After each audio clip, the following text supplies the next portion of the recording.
இந்த மாநகராட்சியில் மிகப்பெரிய ஊழல். இந்த மாநகராட்சி பூரா ஊழல். ஊழல் மாநகராட்சியே இல்ல. இன்றைக்கு மதுரையில் 200 கோடி இந்த வரி முறைகேட்டில் ஈடுபட்டதாக அந்த மேயருடைய கணவர் கைது செய்யப்பட்டு சிறையில் அடைக்கிறார்.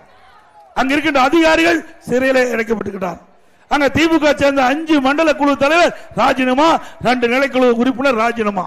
அதே போல் அங்க மட்டும் இல்ல, அதுக்கு என்னென்ன வரி போட்டிருக்காங்கன்னா ஆட்டுக்கு வரி, மாட்டுக்கு வரி, பன்னிக்கு கூட வரி போட்டாங்க. அந்த வரியில இப்படி கொள்ளையடிச்சிருக்கிற ஒரே அரசாங்கம் திமுக அரசாங்கம். பன்னி கூட விட்டு வைக்கல.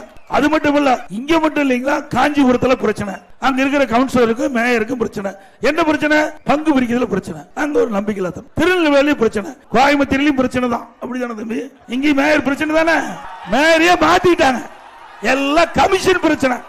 இவர்களா வந்து உங்களுக்கு நல்லா செய்ய போறாங்க மாநகராட்சியில. இவர்கள் பிரச்சனை தீர்க்கிறதுக்கே முடியல. இது யார்? ஆளுங்கட்சி திமுக.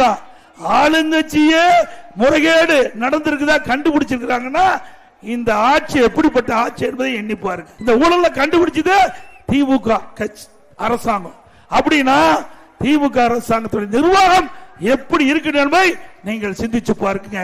அண்ணா திமுக ஆட்சிக்கு வந்த பிறகு இந்த மாநகராட்சியில் நகராட்சி, பேரூராட்சி எல்லாம் விசாரிக்கப்பட்டு எங்கெங்கெல்லாம் முறைகேடு நடக்கிறதோ அங்கெல்லாம் அண்ணா திமுக அரசு நடவடிக்கை எடுக்கப்படும் என்பதை நேரத்தில் தெரிவிக்கிறேன்.